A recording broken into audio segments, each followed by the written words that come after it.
नमस्कार. बघूयात आजचा पहिला प्रकार. आता हा पदार्थ तयार करण्यासाठी अर्धा कप आपल्याला बेसन पीठ घ्यायचं आहे.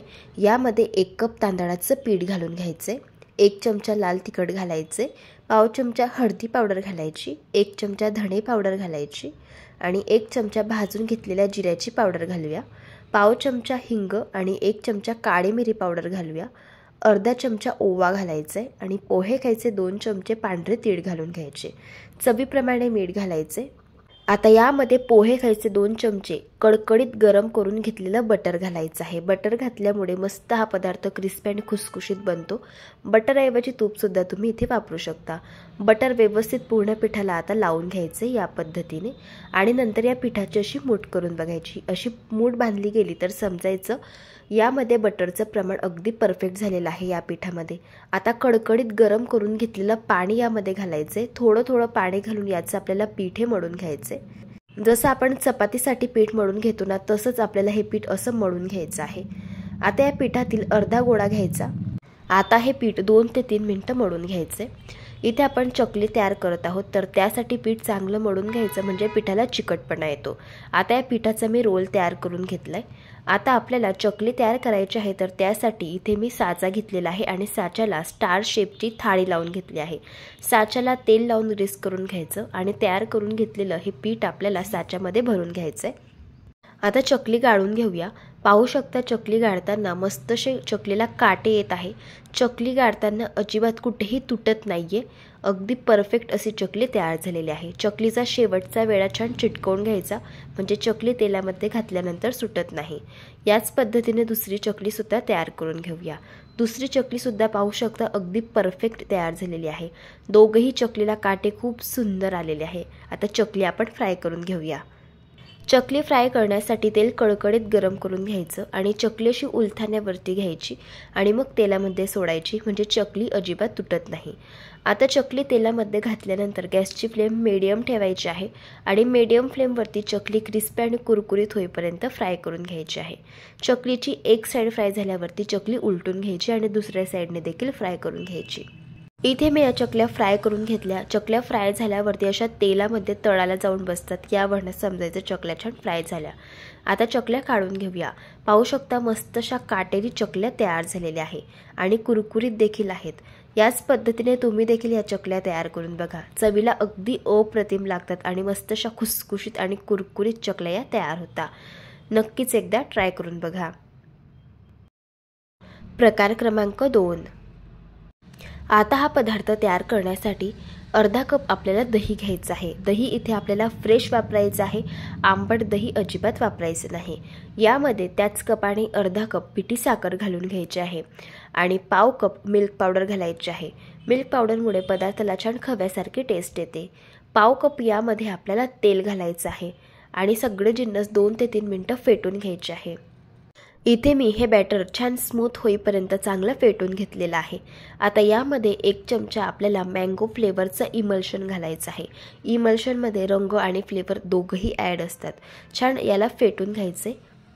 इथे आज आपण मँगो फ्लेवरचा केक तयार करत आहोत, तर त्यासाठी इथे आपलं हे जे मिश्रण आहे तर ते तयार झाले. यामध्ये आता आपल्याला मैदा घालून घ्यायचा आहे, तर त्यासाठी बाउलवरती एक चाळण ठेवायची. यामध्ये 1 कप मैदा घालून घ्यायचा. पोहे खायचा 1 चमचा बेकिंग पावडर घालायची आणि अगदी चिमूटभर बेकिंग सोडा घालायचा आणि हे सगळे जिन्नस चाळून घ्यायचे या पद्धतीने. असे हे सर्व जिन्नस चाळून घेतल्यामुळे केक छान हलका तयार होतो आणि जाळीदार सुद्धा बनतो. आता हे सगळे जिन्नस आपल्याला मिक्स करून घ्यायचे आहे सुरुवातीला, म्हणजे आपल्याला अंदाजा येतो यात आपल्याला किती दूध घालायची गरज पडणार आहे. याला मी मिक्स करून घेतलंय. आता थोडं थोडं दूध घालायचंय आणि याचं बॅटर तयार करून घ्यायचंय. दुधाऐवजी तुम्ही ते पाणीसुद्धा वापरू शकता. याला मी छान मिक्स करून घेतलंय. आता बॅटरची थिकनेस पाहून घ्या. या पद्धतीची आपल्याला ठेवायची आहे. यापेक्षा जास्त सैलसर हे बॅटर ठेवायचं नाही. असं थोडंसं घट्टच हे बॅटर ठेवायचं. हे बॅटर तयार करण्यासाठी इथे मी अर्धा कप दूध घेतलेलं होतं, तर अर्धा कपापैकी पाव कप दूध हे शिल्लक राहिलेलं आहे. आता केक बेक करण्यासाठी इथे मी केक टीन घेतलेला आहे आणि याला तूप लावून ग्रीस करून घेतलंय. तयार करून घेतलेलं बॅटर आता या केक टीनमध्ये घालून घ्यायचं आहे. असा केक टीन नसेल तर तुम्ही ते एखादा डबासुद्धा वापरू शकता। आता टीन थोडासा टॅप करून घ्यायचा, म्हणजे यातील एअर बबल्स निघून जातील आणि केक अगदी परफेक्ट असा बेक होईल। आधीच मी कढई प्रीहीट होण्यासाठी ठेवलेली होती आणि यामध्ये एक स्टँड ठेवलेला आहे। आता हा केकचा टीन यामध्ये ठेवायचा आहे। झाकण ठेवून हा केक आपल्याला 30 ते 35 मिनिटं गॅसच्या मंद आचेवरती बेक करून घ्यायचा आहे। इथे मी हा केक बरोबर 35 मिनिटं बेक करून घेतलाय। याला चेक करून घेऊया। बघू शकता टूथपिक अगदी क्लीन निघालेली आहे, याचा अर्थ केक चांगला बेक झालेला आहे। केक आता आपण काढून घेऊया आणि हलकासा थंड झाल्यावरती याचे पीसेस कट करून घेऊया। पाहू शकता मस्त असा मऊ लुसलुशीत स्पॉन्ज असा केक तयार झालाय। तुम्हाला यातील एक पीस दाखवते। केकला जाडे खूप सुरेख आलेली आहे आणि हा केक अगदी झटपट तयार होतो आणि चवीलाही अगदी भन्नाट लागतो।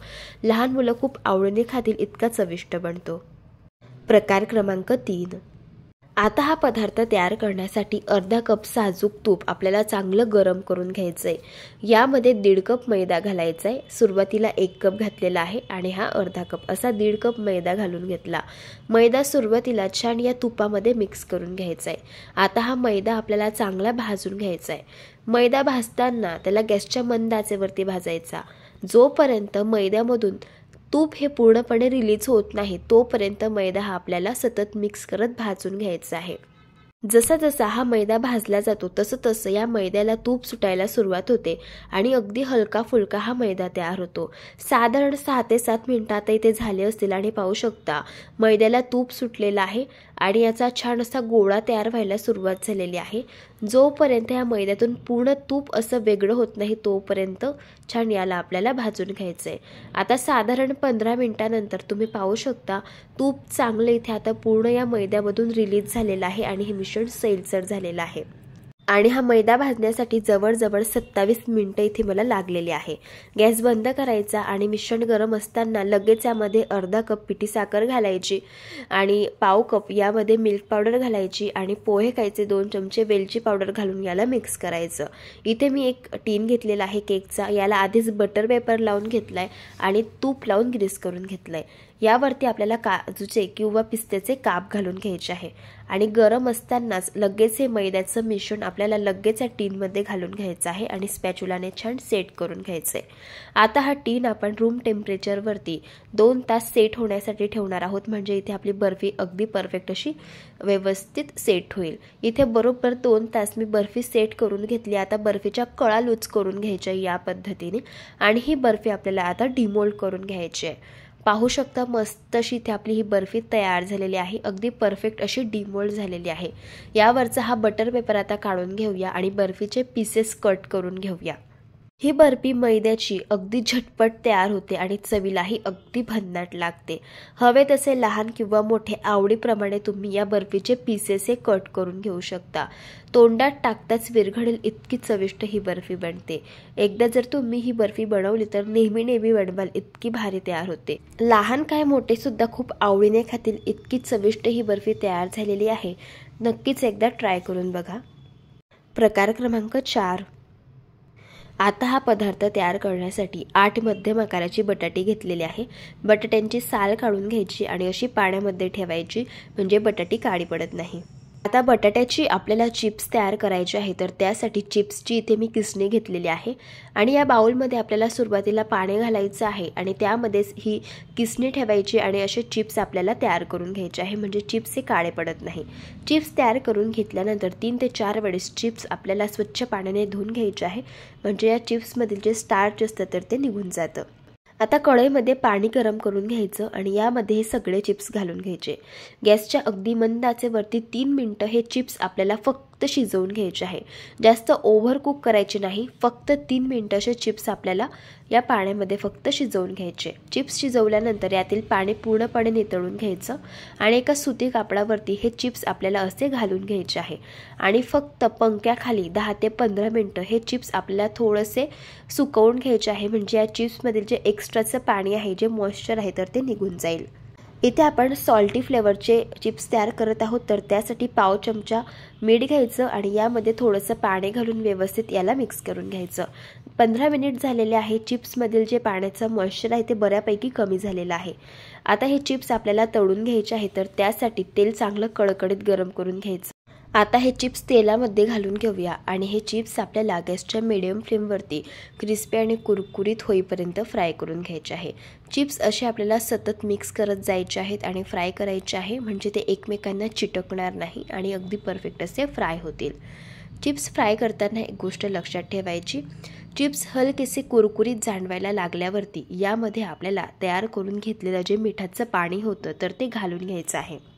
पाहू शकता साधारण 50% चिप्स हे चांगले फ्राय झालेले आहे। आता यामध्ये आपण तयार करून घेतलेलं मिठाचं पाणी घालूया। साधारण 1 ते 2 चमचे हे पाणी यामध्ये घालायचे, म्हणजे चिप्सला छान सॉल्टी फ्लेवर येतो आणि मस्तसे क्रिस्पी कुरकुरीत चिप्स हे तयार होतात। आता हे चिप्स आपण पूर्ण फ्राय करून घेऊया। इथे मी हे चिप्स फ्राय करून घेतले। आता याला आपण काढून घेऊया। पाहू शकता मस्तसे क्रिस्पी कुरकुरीत जसे मार्केटमध्ये मिळतात ना तसेच हे चिप्स तयार झालेले आहे। दिसायला एवढे सुंदर दिसतात, त्यापेक्षा चवीला तर अगदी भन्नाट लागतात। एका वेळेस तुम्ही हे चिप्स तयार करून ठेवले ना तर बरोबर 1 ते 1.5 महिना अजिबात खराब होत नाही। नक्कीच या पद्धतीने ट्राय करून बघा। प्रकार क्रमांक 5। आता हा पदार्थ तयार करण्यासाठी एक मोठ्या आकाराचं नारळ मी फोडून घेतलेला आहे। आता या नारळाची मी साल काढून घेतलेली आहे, तुम्ही नाही काढली तरी चालू शकतं। आता या नारळाचे आपल्याला काप करून घ्यायचे आहे, तर मी नेहमी असे बटाट्याच्या स्लाइसरने काप करून घेते। जर आपण सुरीने कापायला गेलं तर नारळ हे कडक असतं आणि त्यामुळे त्याचे काप लवकर कापले जात नाही, म्हणून बघा असे बटाट्याच्या स्लाइसरने मी हे काप करून घेतले। अगदी पातळ असे हे काप आपले तयार होतात। प्रत्येक नारळाची साईज ही वेगळी वेगळी असू शकते, त्यामुळे हे काप आपल्याला मोजून घ्यायचे आहे। आधी 1 कप हे मोजून घेतले, हा आहे दुसरा कप आणि हा आहे तिसरा कप। बघा बरोबर 3 कप एवढे हे नारळाचे काप आहे। आता हे नारळाचे काप आपल्याला मिक्सरमध्ये फिरवून घ्यायचे आहे। इथे मी मोठ्या साईजचं मिक्सर घेतलं आहे, त्यामुळे यामध्ये मी हे काप फिरवून घेत आहे। तुम्ही लहान भांड्यामध्ये सुद्धा ही प्रोसेस करू शकता। बघा इथे मी हे नारळाचे काप मिक्सरमध्ये फिरवून घेतलेले आहे। आता 3 कप इथे आपले नारळाचे काप होते, त्यामुळे यामध्ये 1.5 कप आपल्याला साखर घालायची आहे। आधी 1 कप घातली आणि नंतर अर्धा कप। आता त्याच कपाने अर्धा कप यामध्ये दूध घालायचं आहे आणि पुन्हा याला मिक्सरमध्ये आपल्याला एकसारखं फिरवून घ्यायचं आहे। बघा मी याला पुन्हा मिक्सरमध्ये फिरवून घेतलेलं आहे। इथे आपलं हे मिश्रण तयार झालेलं आहे। आज आपण नारळाची वडी तयार करणार आहोत, तर त्यासाठी कढईमध्ये 2 छोटे चमचे आपल्याला साजूक तूप घालून घ्यायचं आहे। आता तूप चांगलं गरम झालं। आता हे तयार करून घेतलेलं मिश्रण आपल्याला यामध्ये घालून घ्यायचं आहे। आता हे मिश्रण आपल्याला सतत मिक्स करत परतून घ्यायचं आहे। मिश्रणामध्ये आपण साखर घातलेली आहे, त्यामुळे हे मिश्रण असं सैलसर तयार होतं। आपल्याला हे सतत मिक्स करत घट्ट होईपर्यंत गॅसच्या अगदी मंद आचेवरती परतून घ्यायचं आहे। हे मिश्रण परतत असताना गॅसची फ्लेम अजिबात मोठी करायची नाही, नाहीतर हे मिश्रण लालसर तयार होतं आणि त्यामुळे वडीला रंग अजिबात चांगला येत नाही। बघा हे मिश्रण मी सतत मिक्स करत गॅसच्या अगदी मंद आचेवरती घट्ट होईपर्यंत परतून घेतलं। एवढंच हे मिश्रण आपल्याला परतून घ्यायचं आहे, यापेक्षा जास्त परतून घ्यायचं नाही, नाहीतर हे मिश्रण कोरडं होतं। आता हे मिश्रण व्यवस्थित तयार झालेलं आहे की नाही ते कसं ओळखायचं? कढईच्या कडेला तुम्ही बघू शकता भरपूर सारं मिश्रण हे चिटकलेलं आहे आणि हे मिश्रण कोरडं झालेलं आहे। यावरनं समजायचं इथे आपलं हे मिश्रण तयार झालेलं आहे। दुसरी पद्धत, थोडंसं मिश्रण हातामध्ये घ्यायचं, याचा असा गोळा तयार करून बघायचा। असा याचा गोळा जर तयार झाला तर समजायचं मिश्रण अगदी परफेक्ट तयार झालं। आता सगळ्यात शेवटी यामध्ये आपल्याला पाव चमचा वेलची पावडर घालून घ्यायची आहे आणि याला मिक्स करून घ्यायचं आहे। आता वेळ न वाया घालवता लगेच आपल्याला बर्फी सेट होण्यासाठी ठेवायची आहे। त्यासाठी इथे मी एक केकचा टीन घेतला, याला तूप लावून घेतलं आणि यामध्ये एक बटर पेपर लावून घेतला। आता हे बर्फीचं मिश्रण आपल्याला या टीनमध्ये ओतून घ्यायचं आहे। आता हे मिश्रण आपल्याला असं स्पॅच्युलाने एकसारखं करून घ्यायचं आहे। इथे तुम्ही वाटी सुद्धा वापरू शकता। बघा याला मी एकसारखं करून घेतलं। आता यावरती आपल्याला थोडेसे पिस्त्याचे काप घालून घ्यायचे आहे। ड्रायफ्रुट्स तुम्ही आवडीप्रमाणे यावरती कोणतेही घालू शकता। आता असे पिस्ते यावरती घालून घेतल्यानंतर पुन्हा याला स्पॅच्युलाने असं प्रेस करून घ्यायचं आहे, म्हणजे हे पिस्ते छान या बर्फीला चिटकून बसतील। आता ही बर्फी आपल्याला 1 तास रूम टेम्परेचरवरती सेट होण्यासाठी ठेवायचे आहे।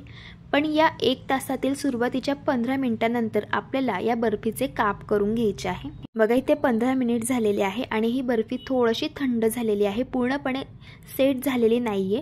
तेव्हाच आपल्याला अशा पद्धतीने या बर्फीचे काप करून घ्यायचे आहे।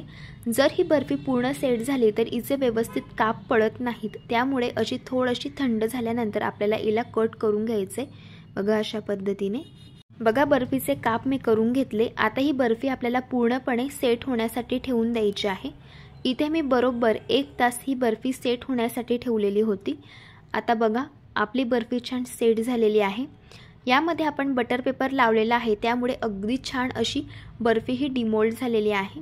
बघा बर्फी दिसायला अगदी मस्त दिसत आहे आणि जेवढी ही बर्फी दिसायला छान दिसते तेवढी चवीला ही अगदी भन्नाट लागते आणि अगदी झटपट तयार होते। तयार झाली इथे आपली छान मऊसूत अशी ही तोंडात टाकताच विरघळणारी नारळाची बर्फी। चवीला अगदी छान लागते। अशा पद्धतीने तुम्ही एकदा ट्राय करून बघा। जर तुम्हाला आजच्या सर्व रेसिपीज आवडल्या असतील तर रेसिपीला एक लाईक करा, चॅनलला सबस्क्राईब करा आणि शेजारील बेल आयकॉन सुद्धा प्रेस करा, म्हणजे जो व्हिडिओ सगळ्यात आधी चॅनलवरती अपलोड होतो त्याचं नोटिफिकेशन तुम्हाला सगळ्यात आधी मिळेल। व्हिडिओ जास्तीत जास्त शेअर करा। चला भेटू एका नवीन रेसिपी सोबत, तोपर्यंत धन्यवाद।